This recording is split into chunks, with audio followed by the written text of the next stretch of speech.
What CPU is the fastest in Battlefield 6?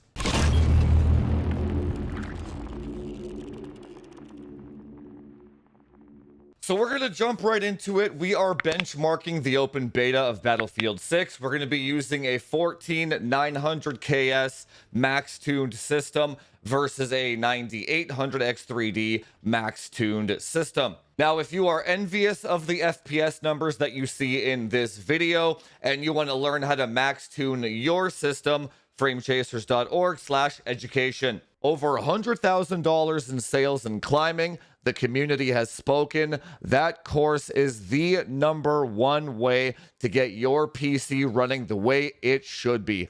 Now, with that being said, this game does require optimization. It's very similar to Call of Duty in that way.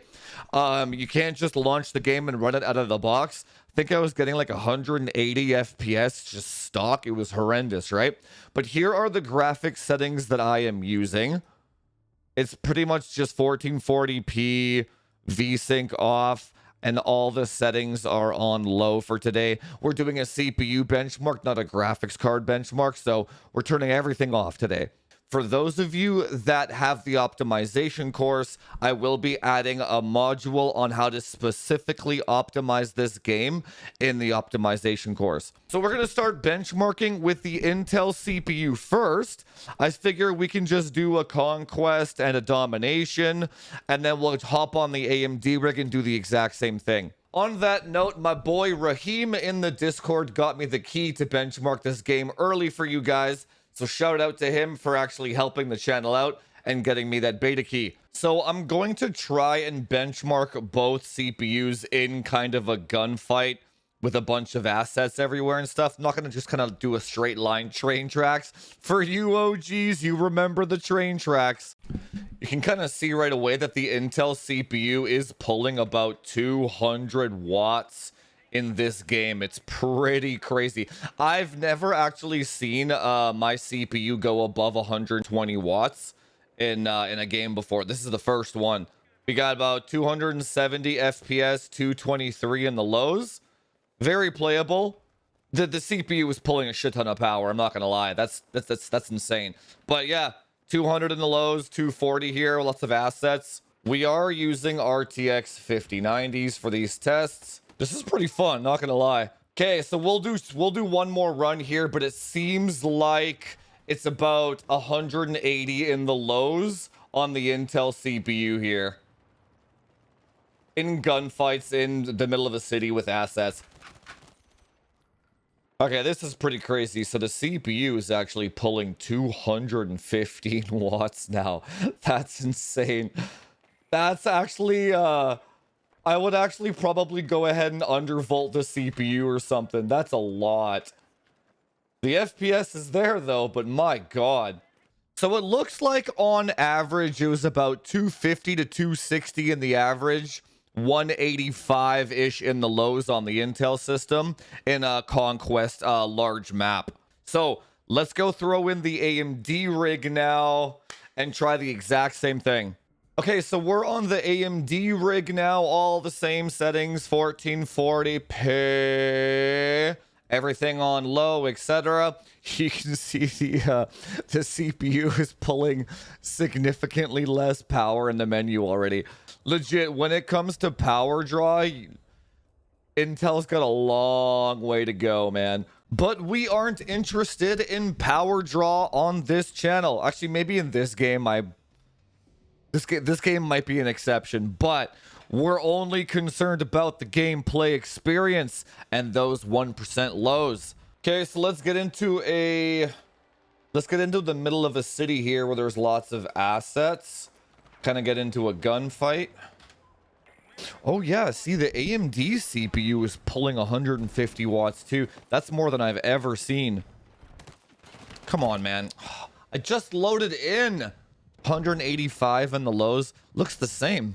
Okay, hopefully I can survive more than 2 seconds to actually get a benchmark run going. Nope. Like, let's say the average FPS and the lows are the exact same. And I haven't felt the dip yet at all. No dips. Oh, 177. That's not really a... Yeah, now we're at about 180. But that's basically the same. Oh, 170.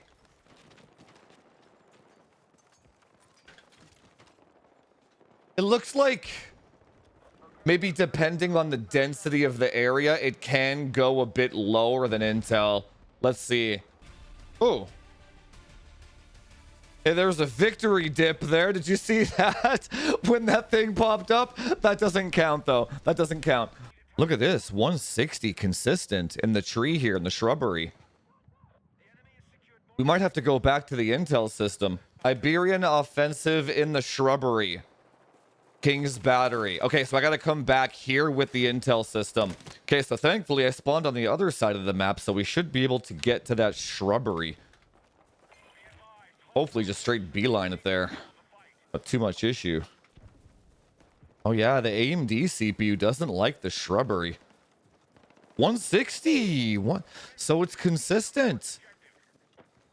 166? Noted. Yeah, so look at that. 170 in the bushes here. This is the spot. This is the benchmark spot, boys. Watch every optimizer nerd. Watch this video and compare all of their benchmark numbers. I'm calling it right now to this spot right now. But what we can do is let's go back to the Intel system and run around in this area here. So it's about 170 in the lows around here. Oh, here we go. Let's go. To the shrubberies, boys. Come on, let's go. Hurry, hurry, hurry, hurry. Before this game match is over. We are entering the shrubberies. Oh, yeah. Wow. 185. So we're back to AMD having asset problems. Yeah, look at that. Wow. All right. Well.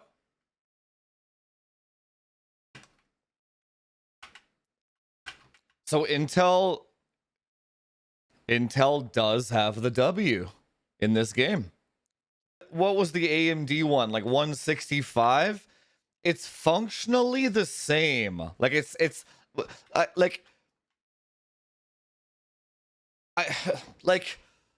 I know when it comes to hardware and benchmarking, if one CPU has like 1 FPS more than the other one, then it's like, oh my god, that CPU destroyed the other one. It's not how it works in esports games, guys. If anything, what this should prove is that when you see articles and headlines that are like, Intel CPU is 33% slower, it's all misinformation. When you see other tech tubers benchmark this game on non-tuned and non-optimized systems, it's all misinformation. The real information is when you tune... When you tune both systems to their max and you optimize the game to its max, both platforms are the same. But I do know that the hardware audience does love their copium, so I'm going to give you a double dose of copium for either or, whichever product you own, okay? If you own the Intel system, then you get better 1% lows.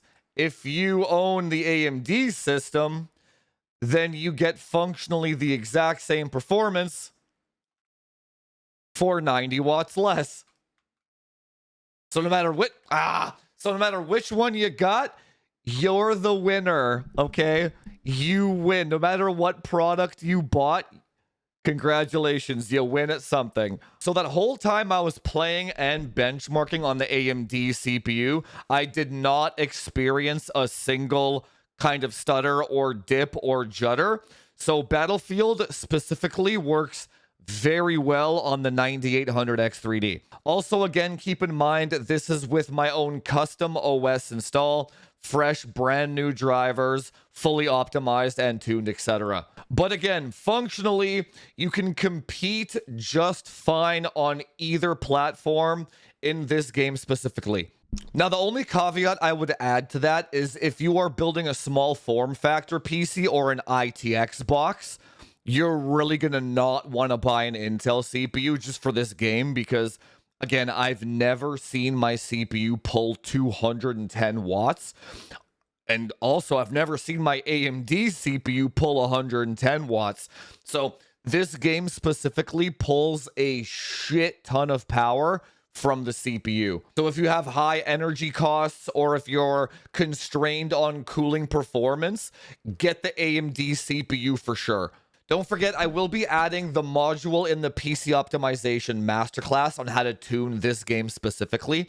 Give me like a day or two. I'll have it out before Friday night during the open beta. Don't forget, guys, no matter what platform you're on, if your PC fulfills your goal, then we're all winners. We're here to play games.